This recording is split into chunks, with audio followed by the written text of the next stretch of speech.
Okay guys, so in this chapter we're going to get his hammer done. So I've got Max open in the background, and I'm just going to go ahead and grab one of his hands so I can get a scale reference. Just going to grab his gloves, and I'm going to jump down just all the way to the bottom subdivision level. And I'm going to go hit go Z, press continue. This will get it sent over to Max. Fingers crossed.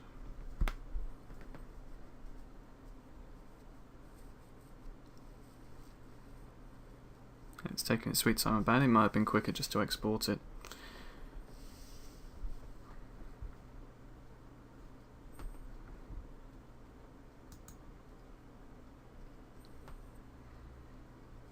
Okay, let's see if it's in Max for us. Yep, we got the gloves. Fantastic. So we're just going to use these as size reference. This is a scale reference to work on. You can see they're actually quite small compared to the grid. So we'll have to take that into account when we're working. Okay, so just going to start off with basics. We're going to go to the create panel. We're going to start with the box. Just going to drag that out, drag it up. Click your mouse to let go, and I think I'm just going to make the grip around about the same size, so we're dealing with quite small scales here. So we're going to do 0.05, and once again we'll do 0.05. Nope, wrong one. 0.05 on there, and then we'll do 1 on, not 1, 0.1. We'll then jump over to the modifier panel, right click on our box, and then select editable poly. We're then going to select the vertices, grab these, just going to move them up. We're then just going to grab the scale tool, scale it down a bit. So quite a chunky handle. That looks around about right. So let's just put these in see-through mode. You can do that by selecting them and pressing Alt and X. How much you're just going to do shaded and edge faces.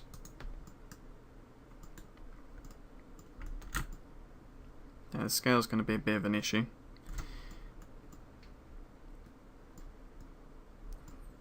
That's, yeah, really annoying. If you ever get zoomed out and things you can't quite zoom back into the right place, in the bottom right hand corner you'll see that you've got zoom extents. Click on that and we'll zoom straight back into our model.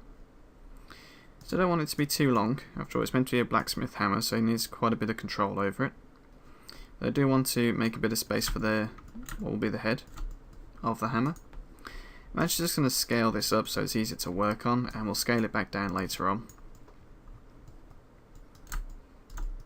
That's better. Cool. So let's just start segmenting this up. I'm just selecting the edge selection mode, and I'm going to select the edges around the center.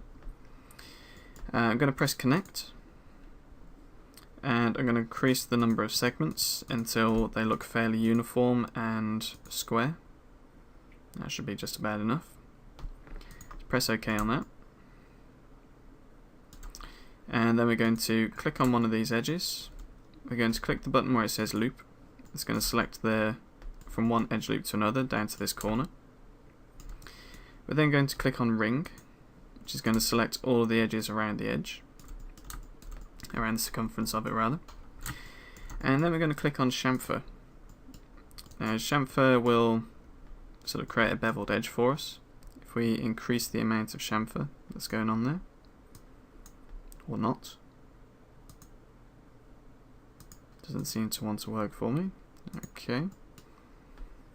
Let's see why. Let's just select the 1. So it seems to work fine on there, but not on here. So that's okay. Let's just select the whole thing. See if it wants to work on the rest of our model. So it will work on everything except for the ones we want selected. So I'm just going to deselect everything, select edges. Going to click on loop again and press ring. And then I'm going to select all the edges at the top as well as all the edges at the bottom. Going to click on the little option box for chamfer, and it's still not playing right for us. There we go. So just play around with the slider, just click the buttons instead of dragging, and we'll get a little bit of extra control. Now, being so that seems to be working there, I'm just going to deselect these. You can hold down Alt and click on these edges.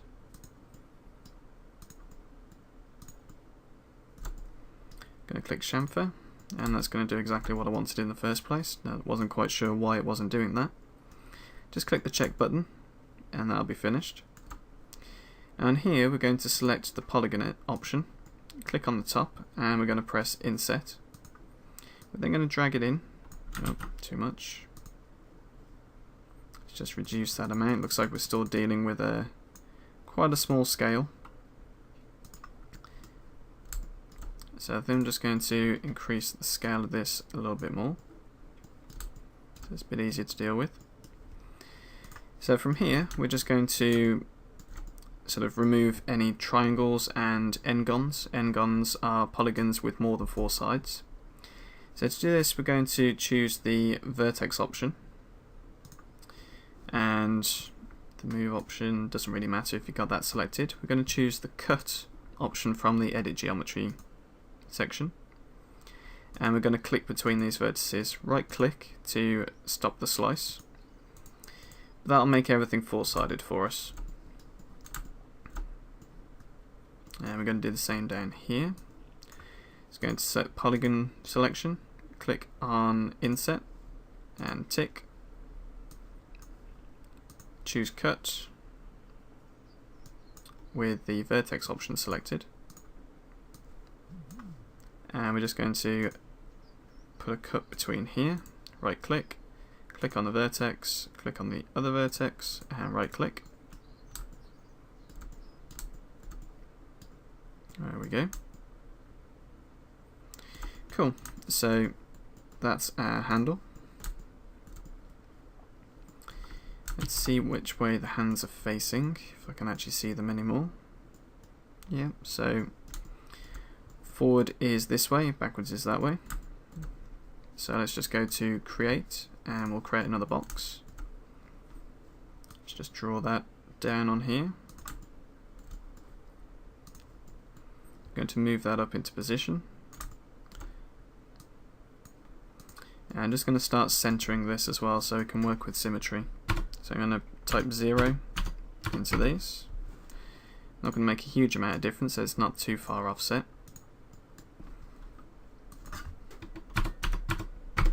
And we only want to type 0 into the X and Y coordinates are there, as we don't want it sinking back down to the ground. If we put 0 in this one, it's going to go down. So we just want to keep that moved up to be the head of our hammer. And now from here we're just going to do a similar sort of thing. We're going to right click and choose editable poly. We're going to do a little bit more of embellishment on this, just so we don't have to sculpt in so much detail. It's already there and we can just work on the details. So on here we're going to select edges. We're going to select the ones across the center. We're going to go into connect, and we're going to put 2, and then we're also going to put the pinching. We're going to slide the pinching up so we get sort of a box around the top there. We're going to press the plus icon, and we're going to drag a selection down between the two, between these the lateral edges. I'm going to press OK on that. And then we're going to do the same thing on here, select these edges and press connect and press OK. And you can see that we've actually got sort of a border on these. So what we're going to do now is click on the polygon selection. We're going to click on all of these polys just to select them all. You can drag a selection box if you think it's a bit quicker. We might have to deselect a few as we go. In fact, the quicker way to do it would be to select the entire thing and just click on these 6 faces that we don't want selected. There we go. So now we can, if we click on extrude, And we're going to choose, click on this little drop down box here and click on by local normal, and that's going to extrude it out depending on which way the face is actually facing. We don't want to extrude it out too much. We do want to set it off the surface. You can notice that we get a little bit of a wobbly kind of contour to this. So I'm just going to go into the top view mode, select vertex, and press Ctrl and X so I can see the rest of our faces. I'm going to set the one vertex which is out of place. I'm going to turn on snapping. Right click on the snapping option to make sure that vertex is selected. We're then going to use the Y axis and drag it over to this other vertex to make sure that it's in line. And we're going to do that all the way around. So with all the other faces, all the other vertices, so they're actually straight.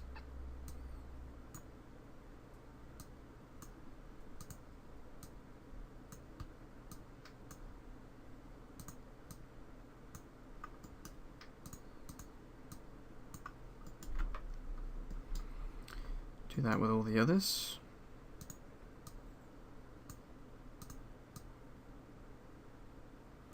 Now there is a bit of a shortcut that we can do, so we don't have to do the other side. If we just go to Edge Selection, select down the middle, and then press Connect.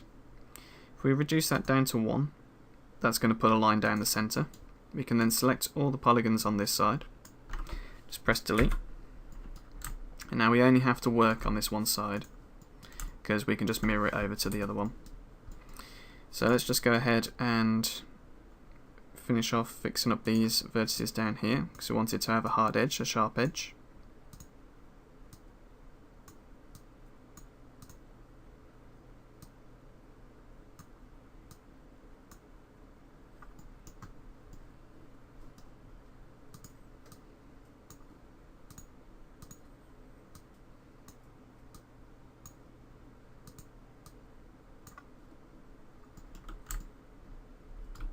Just make sure we aren't messing anything up in the process. Looks like everything's going okay.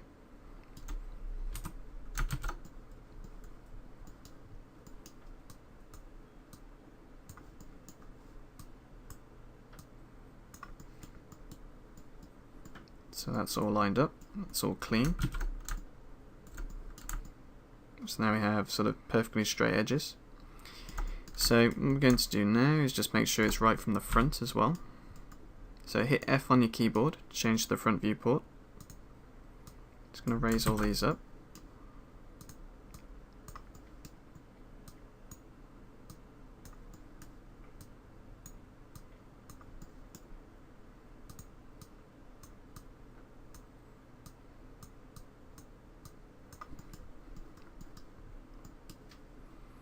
And lower these ones down.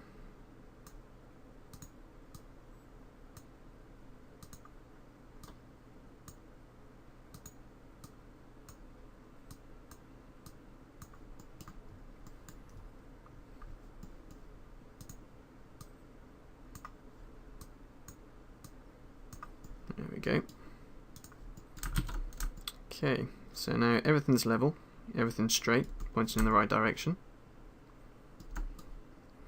We're going to click on Edge Selection, and we're going to select these edges here, just down the side.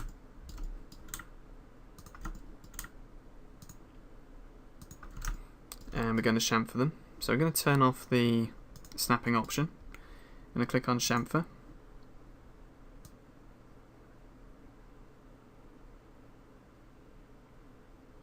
Yeah, I think that's going to work quite nicely. Yep, just click OK on there. And then to keep everything quadded, what we're going to do is go into vertex mode, click on cut, choose this vertex and slice it across here. And do the same on the opposite side. So then we keep everything with 4 sides and quite neatly distributed.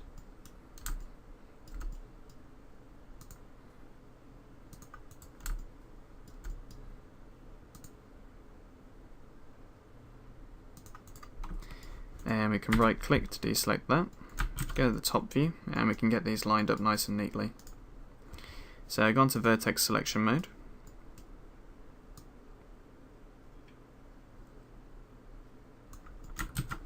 Turn on snapping. Let's just see what it is we're actually doing here. So we want to select this vertex, grab the Y constraint and just move it over towards that vertex to make sure it's in line with it. Do the same on the other side. And on the top.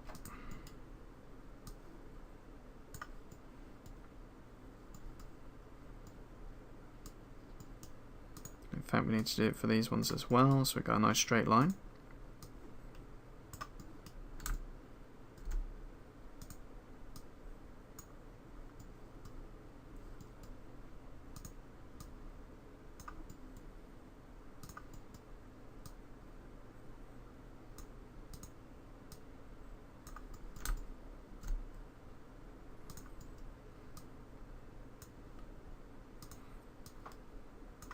There we go.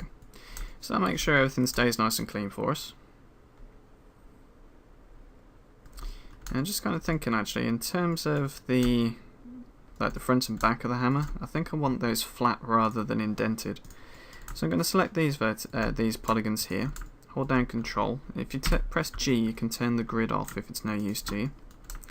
I'm going to hold down Control and click on these polygons. I'm going to do the same over this side.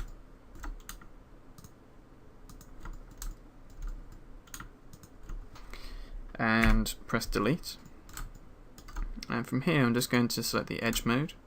I'm going to select this edge and this edge, hold down Control and select the two, press bridge, and I'll join them back up together.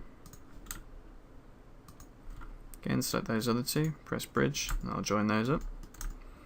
So that's going to give us a flat head to the hammer. And then we've got these sort of nice spots here where we can actually add a lot of embellishment. So, let's see. I don't think there's really much else to do on the hammer there. So, just going to make sure I've got some evenly distributed polygons within this section. So I'm just going to select all these edges around the side. I'm going to turn off the snapping. Oh, sorry, wrong. That's border. Just want to select these edges. I'm going to click connect. I'm going to do that several times until I get some evenly spaced edges. Just going to tweak the pinching so we don't have them, so we don't have a double set of edges down the side. I'm going to click tick on there. I'm going to drag across the lateral side of the hammer and then click connect again. It's going to tweak this so that we've got some squares. That's close enough. There we go. And then one more time, just going to do this over this section here. So this is adding a lot more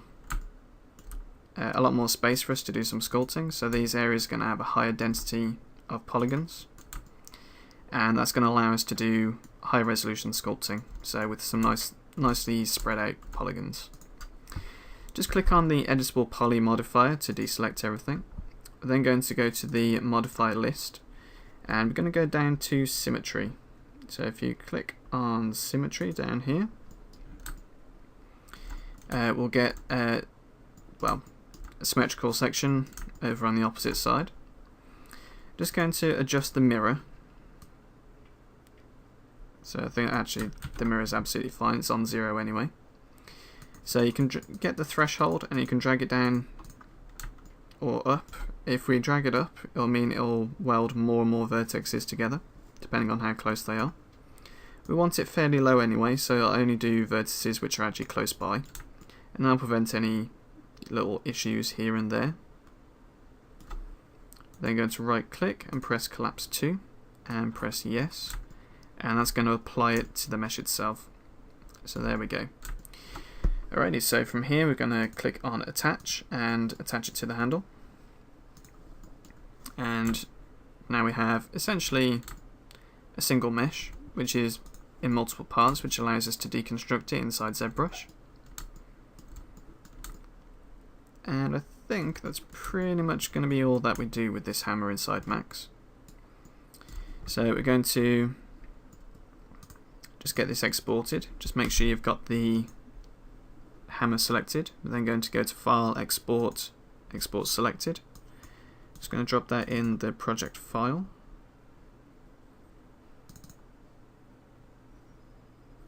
To go to the right place.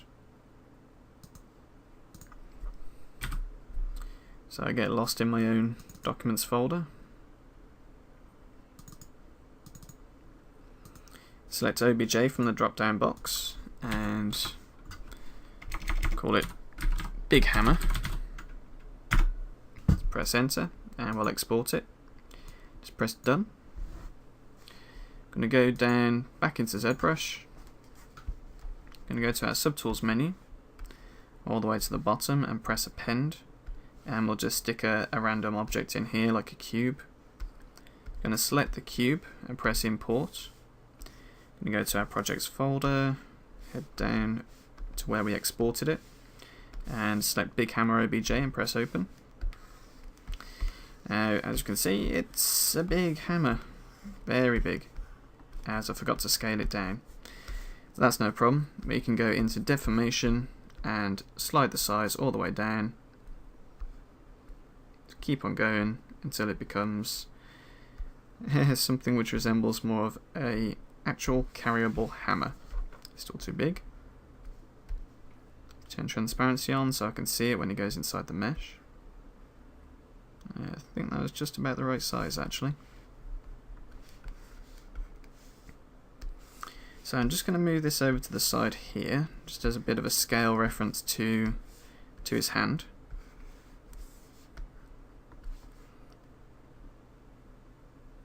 I think that's alright. Yeah, it's fine. So I'm just going to undo that translation now because we're going to want symmetry mode turned on. And that will just affect the symmetry. So from here, I think we might actually sort of make it a little bit longer. So let's just go into solo mode. I'm just going to turn off perspective mode. I'm going to select draw. And turn the polyframes on. Go to poly groups, and then I'm going to press auto group. And because they're two separate meshes, it's going to put them into two different groups for us. And then going to hide the handle. Just by Control-Shift clicking on the hammer itself. And then I'm going to go into deformation. I'm going to go to size. I'm going to turn off X and Z. And then I'm going to stretch it out. Oh, looks like X and Z is different in ZBrush. So I'm going to turn off X and Y.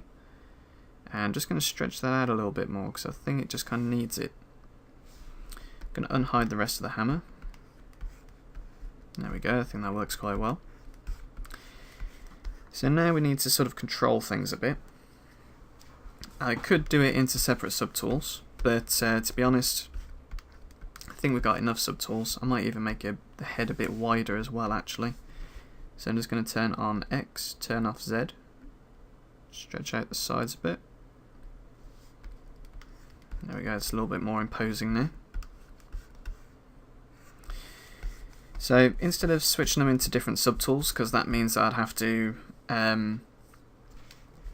well, basically move every single section, I'm going to sort of do this individually using our polygroups, and I'll show you a masking option that we can use. Looks like we had a bit of a triangle going on there for some reason. Mustn't have welded a vertex or something like that. That's okay, shouldn't cause much of an issue. But just in case, what I'm going to do here is I'm going to press mirror. I'm going to go to geometry, modify topology, and then mirror and weld. And that's going to fix that for us. Yeah, that'll be fine. So we've got no triangles there anymore. So what we're going to do is just make sure that we keep our shape when we go into doing these deformations. So first of all, I'm just going to select the hammer itself, and we're going to start doing our creasing operations. So we're going to activate symmetry, hold down Control-Shift and select lasso from the brush panel.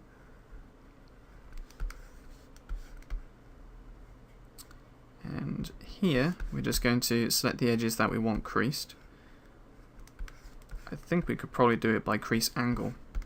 So we want to keep everything quite boxy. So let's go into our crease option. I'm going to put the crease tolerance down to about 70-ish and press crease.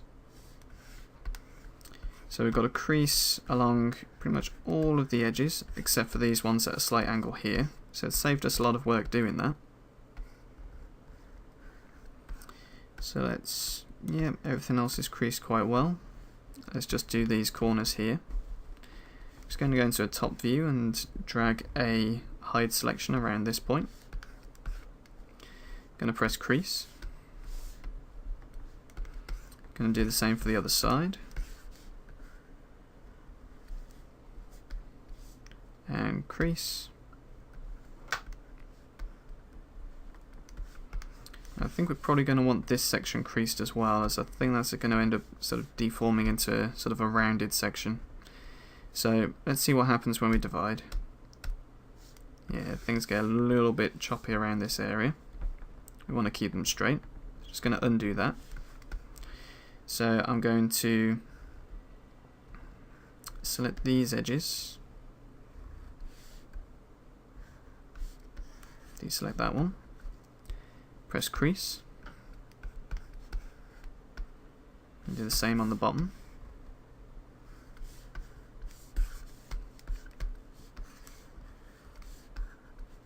And crease there. And I'm just going to test this out, see if it's doing what I think it should be. Yeah, pretty much. Just kind of need to do the same thing on these edges here. So I'm going to select those bits and press crease.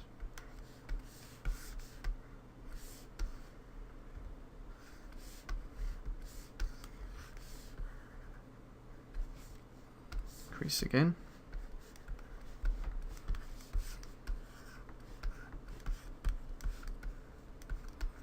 Okay, so to save us some time, going to see if we can just mirror it over. Going to go into deformation.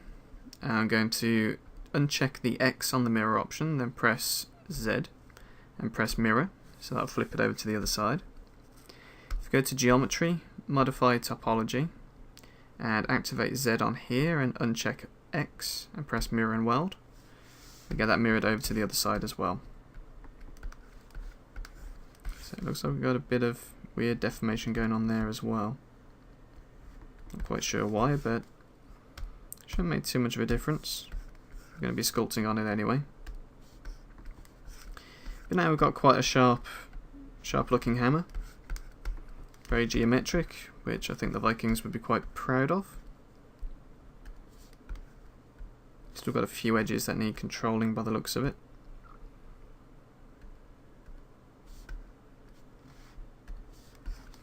So let's just undo those divisions, turn polyframe back on, and it's this edge here that we need to carry on down, so let's just go ahead and crease that bit as well. Going to press crease on there, and then we're going to go to modify topology, mirror and weld again. I'll do the same over the opposite side for us. Divide it. See what happens. There we go, everything's nice and sharp for us.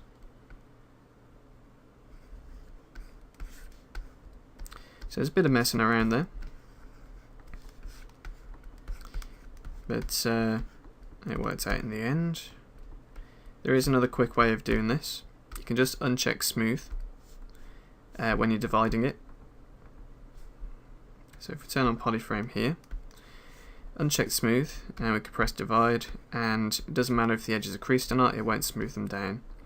So it's a quick way of doing it, but I like doing it the old-fashioned way, as you might find this information handy. And just to make sure, we might as well crease off the rest of the edges as well. So let's just crease all of these corners and the edges leading into them. So let's just crease off this bit. Crease that. Same on the bottom. Crease that.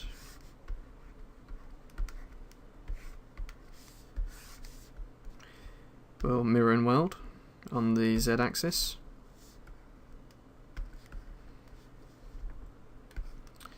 And then we'll divide. And that way everything stays nice and sharp. Seems like there was a bit of a deformation on there, but it's fine. Right, so let's take care of the handle. Let's just turn smooth back on. Sometimes I like having a bit of a smooth edge a bit further on. So let's just undo the subdivision levels. Turn on polyframe. We'll go to our handle by holding down Control Shift and clicking on the handle.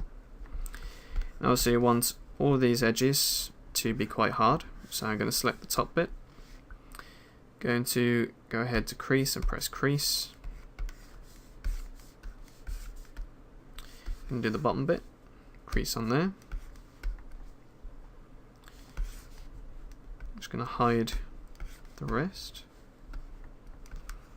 And here we just want to apply crease to each one of these faces. So we're going to crease that one. Crease that. I'm not actually looking at what I'm doing, I'm just hoping it's actually working.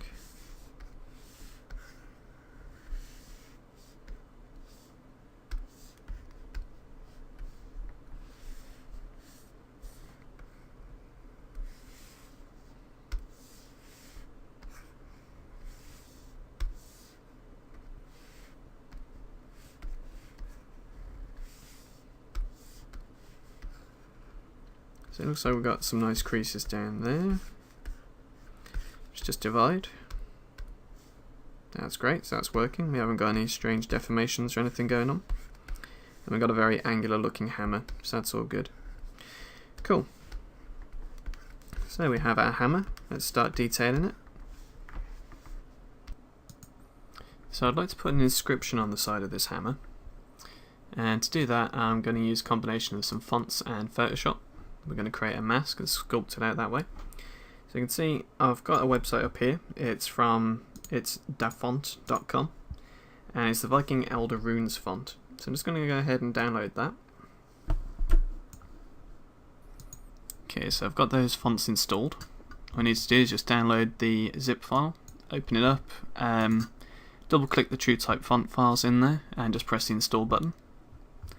If you're using any earlier versions of Windows that don't have the install button, then all you need to do is drag and drop them into the fonts directory in the Windows folder.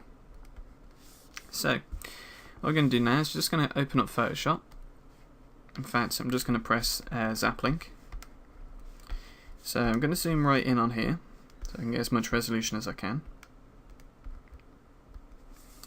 I'm going to go to Document and press Zap link.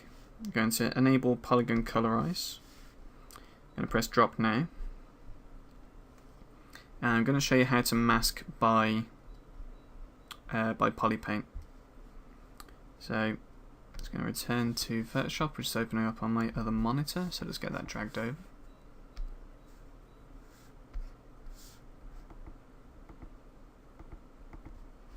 There we go. So one thing that I forgot to do is make sure that we've actually got this subdivided, as the resolution of the mesh directly relates to how many pixels we actually get picked up. So I'm going to press OK Unchanged on ZBrush. Then going to make sure we've actually got some subdivision levels on this. So let's see how many we've got. 192,000, just jump that up again. So now we've got 770,000, one more time. So 3 million should be enough.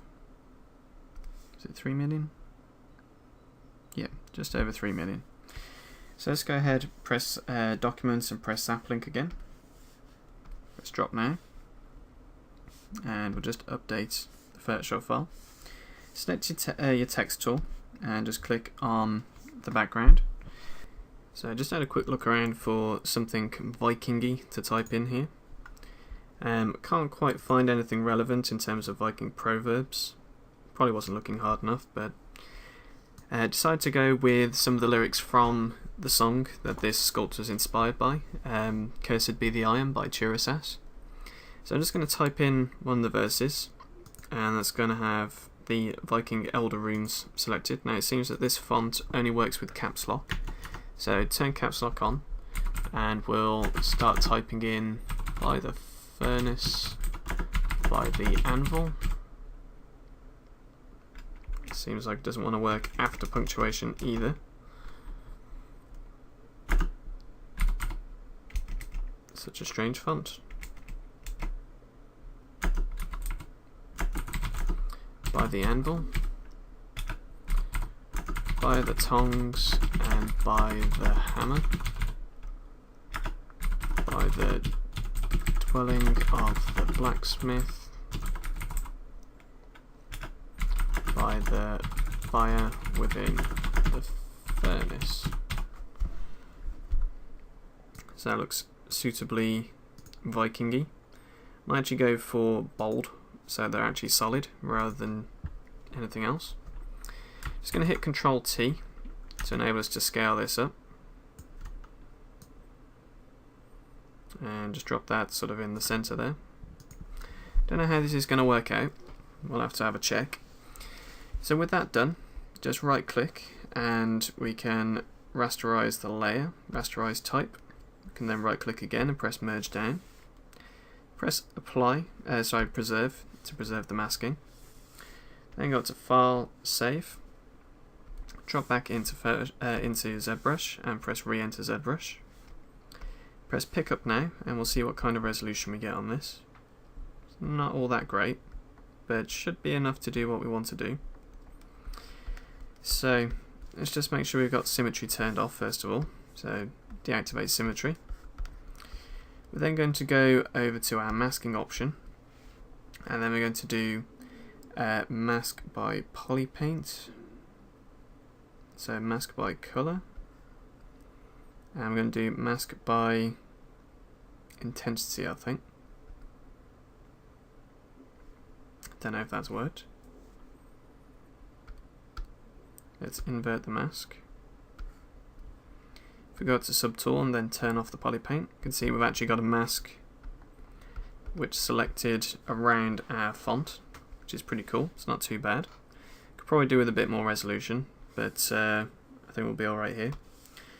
Going to choose the layer brush, put the size up as well as the intensity down a bit. Going to go on Z sub and just going to paint over this. I'm not going to take my brush off of the tablet while I do this. Make sure that's all done all over. Then I'm going to clear the mask. So Control and drag in the background. And we get our text on there. Actually doesn't look too bad. It's really not going to show up in the game, I don't think. In the game engine, but it'll be interesting anyway. So let's just go ahead and start detailing this up. Probably want to do something on the opposite side as well. So I'm just going to go over to the other side of the mesh. Once again, going to hit Zap link under document, turn on enable colorize, press drop now, and update. So I'm just going to see if I can find another verse. Okay, so I'm just going to type in apart from the next verse. If I actually have the right window selected first of all. There we go. So it's got to do it in capitals. Make sure you got caps lock turned on. We'll select our Viking text, Viking Elder runes, bold, and we'll do curses on the cruel iron, curses on the steel thou givest, curses on the tongue, I think that was tongue of evil, cursed be thy life forever. Cool. Let's just go ahead and click the tick button to accept it. We're going to press Control T again and increase the size of it. You can hold down shift so that you don't stretch it. Let's move that into place. Let's press tick, go into rasterize type, right click and then merge down. Press preserve. File, save. Let's jump back into ZBrush and press re-enter ZBrush. Pick up now. I'll apply the paint to it. Go down to masking. We'll do mask by intensity again. We'll invert the mask and we'll go ahead and turn off the colorize. So again with the layer brush, just pop that in. Of course, whenever you come out of doing Zaplink, it'll always default to Z add, so change it back to Z subtract. Just going to go over everything here. I think that's everything. Let's turn off colorize and clear our mask. There we go, we've got some text on there. Cool. Alrighty, so it's going to do another bit of searching for some runes that we can put on different things. Okay, found a few interesting ones here, just drag them over. Not the greatest quality image in the world, but we can work with it. So what have we got? So we've got an Earth family, Warrior family, and Heaven family. So I'd like to take a rune from each of them, which means something. So let's go with Earth first of all. So I quite like Strength and Protection. And in the Warrior family, Patience would work. And then possibly Victory. Let's see what we've got over in Heaven family. We've got Arrow, Warrior. Okay, so Arrow means Warrior. We've got the Birch, which symbolises purity. So just trying to put a few of these together to kind of get a little bit of meaning into them. So purity could mean the purity of the steel that it creates. Potential emotions, property. I think probably purity is quite likely the only one from this family that I want to use. So I'll go with purity, patience, strength and protection, I think. So I'm going to take those 4 runes and just going to draw them in. Let's pop them over on my other screen for now.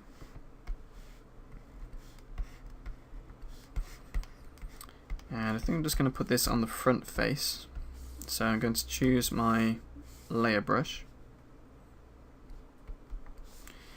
And I think I'm going to have a nice big rune sort of on the front here. I think I might put 2 on each side. So let's go with Strength and Protection on the one side. So that is, let's turn the lazy mouse on so I can get a straightish line. That kind of comes down like this, and it's far too big.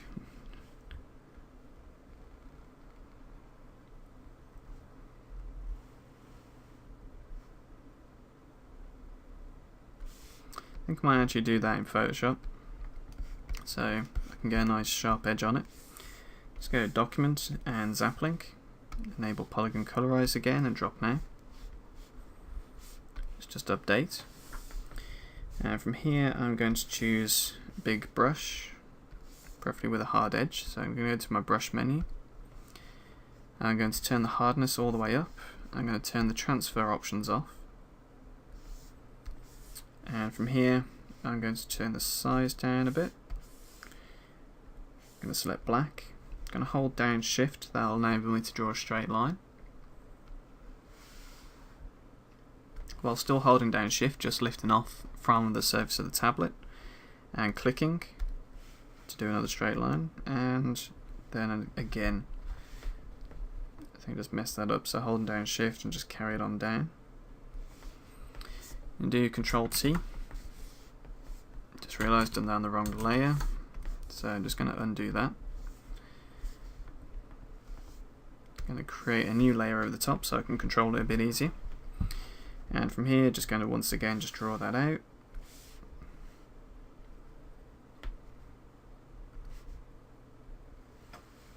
Draw it down. Then I'm going to do the other sigil on the other side. So I want strength and protection. So we've got the sign for protection, which is straight up, and then sort of a triangle comes out like this. Actually, a bit more of an angle than that. So just going to tap on there, hold down Shift, and bring this in just a little bit higher like that. There we go. So just going to hit Control T now, and just going to adjust the size of this. Going to switch over to the selection tool, and just going to cut the tops off of this so we've got a hard edge to them, in keeping with the rest of the runes that we've got.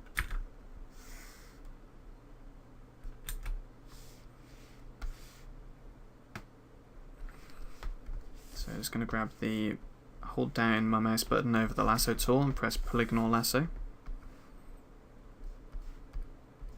Select that, give it a hard edge. Same on the other side, and delete that. And one more just over this side, and delete. Okay, so there are our runes. I'm going to right click and press merge down, press preserve. We go File, Save, minimize Photoshop, drop back into ZBrush and press Pick Up Now. Go back down to masking and do mask by intensity and select inverse. I can turn off the polygon colors. Right click and select Z sub, and just go over this.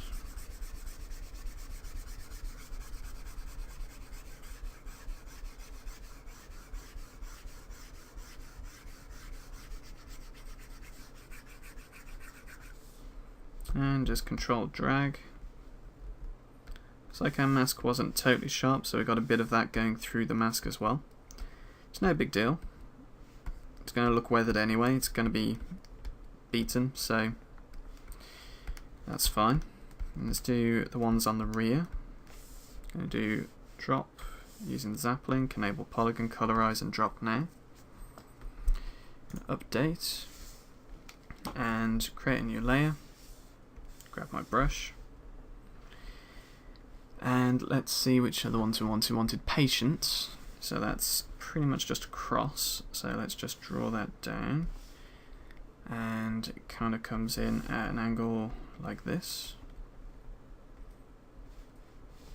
I think it's a little bit shorter on this side, just about, so there we go, a bit more, there we are. Okay, and then we have purity, which is basically like a jagged B. So just gonna draw that straight down. It's got a longer top than it does the bottom, so there we go. Just gonna sharpen up these edges.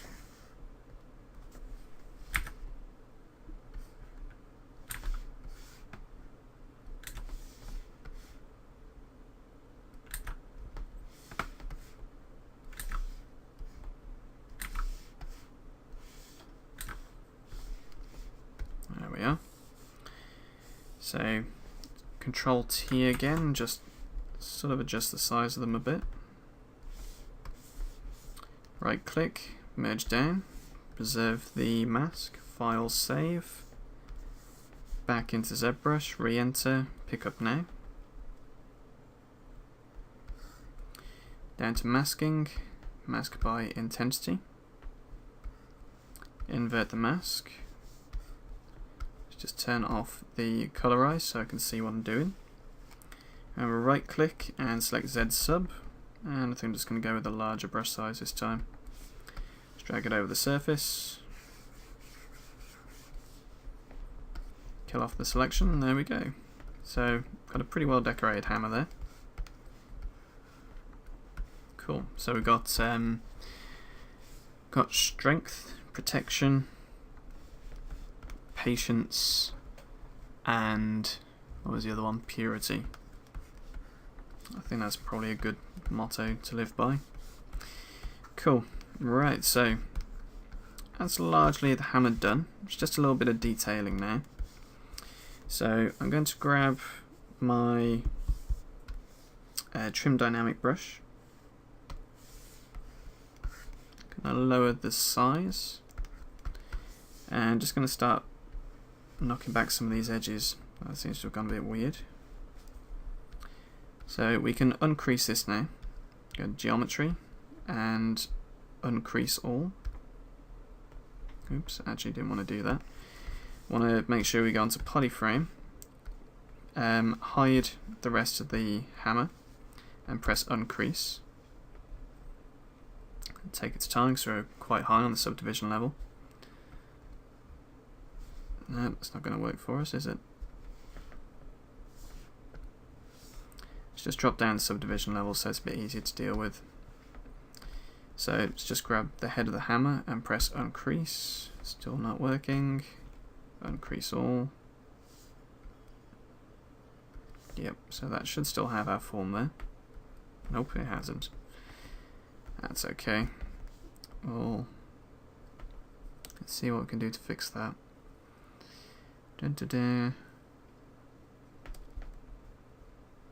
just go up the subdivision levels. Let's drop down one. Turn off polyframe. Let's see if we can smooth these edges down a bit. Yeah, we can smooth them, and that should fix everything up. So, smooth off the edges. Careful not to damage our text while we do this.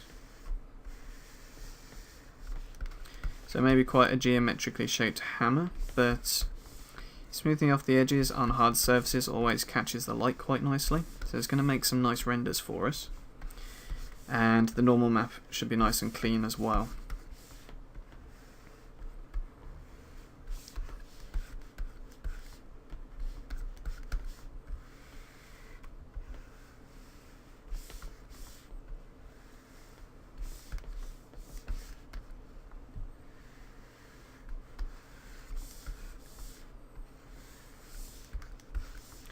Just work your way around, smooth off the edges as you go.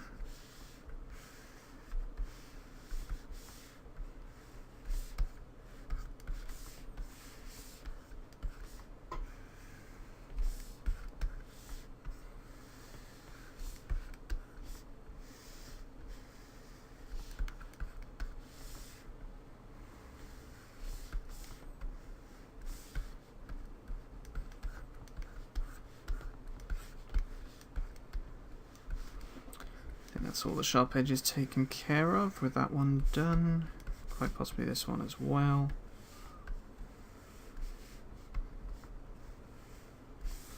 So once you're done smoothing, I think that's everything by the looks of it. You can then use the trim dynamic brush to kind of dent the edges a little bit. So I've got trim dynamic selected. And it still doesn't want to play nice. Wonder why.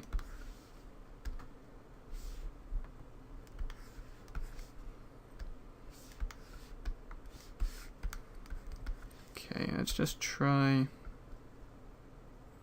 going up to the highest subdivision level. We'll delete lower. Which will go to 1 below and press delete lower. Have we somehow turned on Dynamesh or something? Not quite sure why that's playing up. Let's just unhide everything. Now if we go to crease and then uncrease all, let's uncrease the edges for us. Now we can reconstruct the subdivision levels. It'll take a bit of time to do.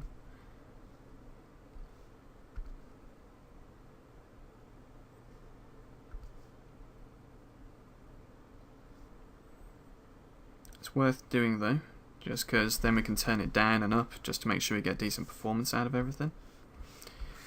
There we go, so that's taken care of that little issue, whatever was causing it. Let's hope Trim Dynamic obeys me this time. No, it still doesn't. Alrighty, we'll go to H Polish. Just use the H Polish brush to do it instead.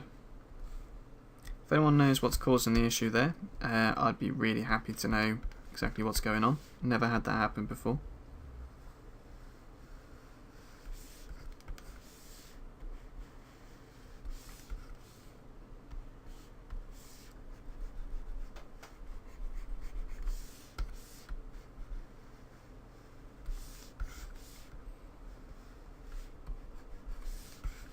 So just polishing up the edges.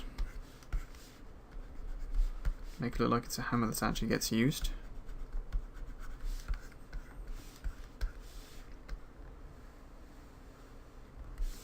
You don't have to be tidy about it. And if you wanted, you could turn on symmetry, but I'd like to get some asymmetric details in here.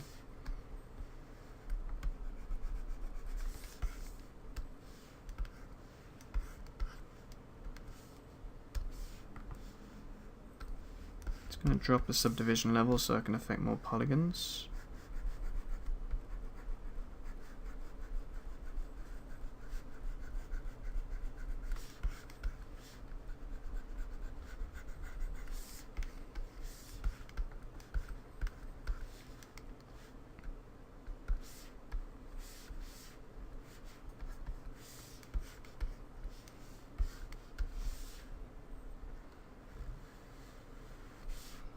Again, no need to be tidy.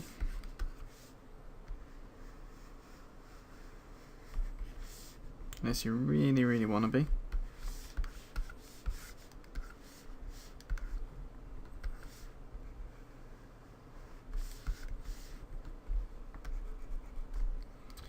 Just going to smooth down these edges a bit using the alternative smooth mode. Remember, you can hold down Shift to start smoothing and then release the Shift key, and it will do the alternate smooth mode, which will affect everything a little bit more.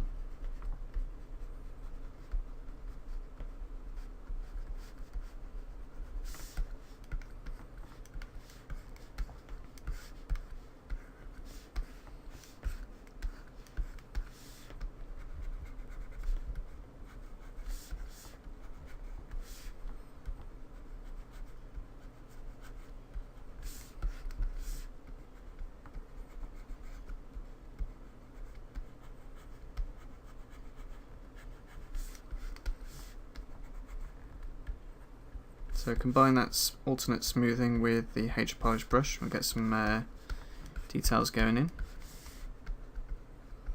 And just carry on the detailing all the way around. You don't have to be consistent.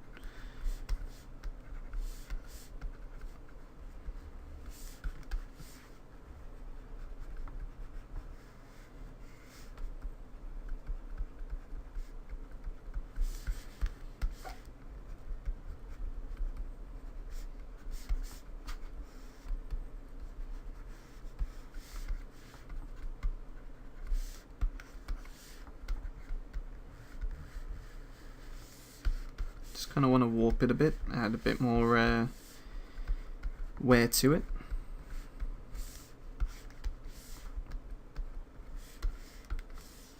Probably going to keep that central section quite clean though, otherwise you can end up getting a few issues with the placements of everything.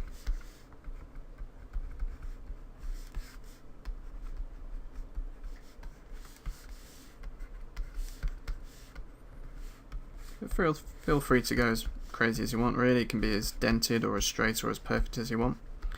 Quite want it to look aged, but well cared for. You know, considering what the tool is actually meant for.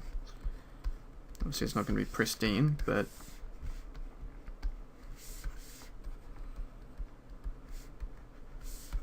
so I'm just continuing with the H Polish brush, just kind of untidying these edges.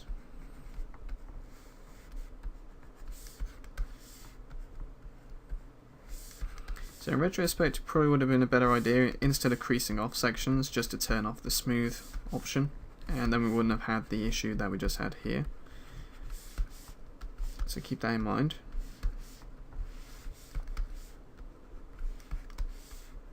Probably should have tested this out first more than anything, but oh well. One of the joys of doing it in real time is you get all the issues as well.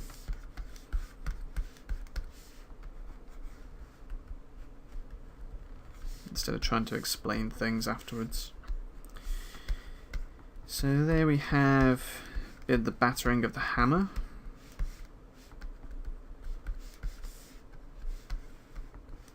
And that's decent enough.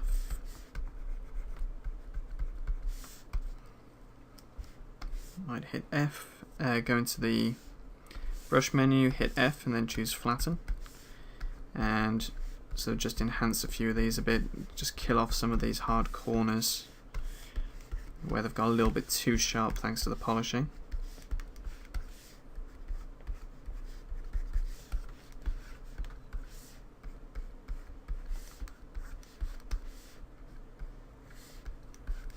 Add a bit of wear to the other sections. Probably should have used this brush instead of trim dynamic, but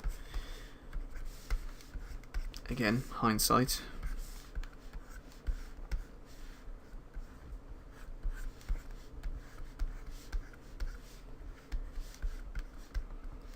Okay, so I'm just gonna, no, definitely don't want to smooth out the letters. Just gonna hold down Shift, right click, and change the intensity. Just gonna see if I can smooth out some of those jagged bits. We'll enhance this with textures. I don't want to jump up another subdivision level because we'll be looking at around about 15 million polygons. Roundabouts, probably a little bit less than that, but I don't want to go up that high for what's essentially a prop. So just kind of smoothing everything down a little bit. We can sharpen everything up with the H polish brush just to kind of give it a bit more of an edge.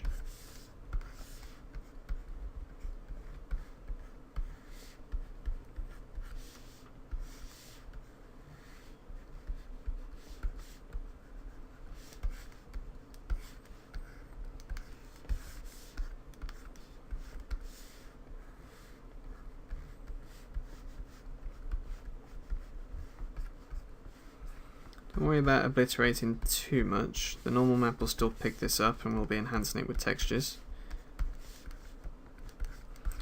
But that's the head of the hammer done. Now let's just get the haft done. So I'm just going to hold down Control and Shift and click on the haft of the hammer. I'm going to drop down all the way to the lowest subdivision levels just to do that because it'll be a bit easier. And jump back up. All the way up to the top. And now from here, just going to do some very basic stuff. Just going to grab the mask rectangle. In fact, let's just have a look. Let's bring the entire hammer back. And I think, oops, wrong button. Let's just start masking off a few areas.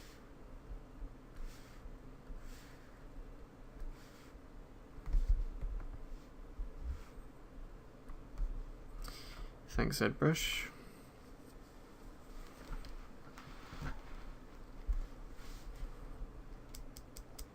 Come on, thank you. And you've cleared my mask. How nice of you. There we go.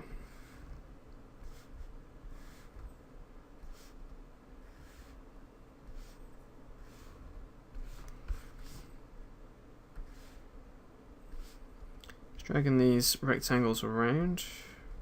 Don't have to be spaced perfectly, really. Try and be as accurate as you want, though. Going to invert the mask. Then going to turn off polyframe. And go to deformation. And I'm just going to try inflate. Not too much. Just enough to get a raised surface. And there we go.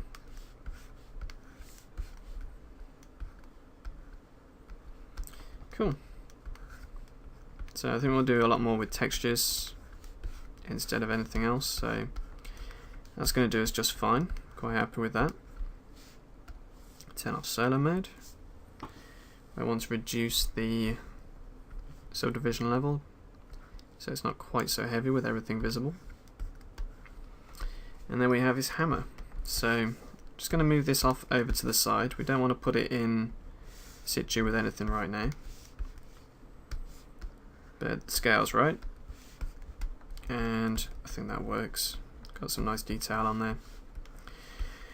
Right, so there we have it, guys. We have his hammer. In fact, just going to move over to the right, being as though he's right-handed. So I think what we're going to do now is move on to texturing. I don't think there's anything else that I want to add. We've got everything we need. We've got everything detailed up. So in the next chapter, we're going to move on to the texturing. So join me in that one, guys. I hope you've enjoyed it so far. I'll see you in the next chapter. Happy sculpting, and you take care.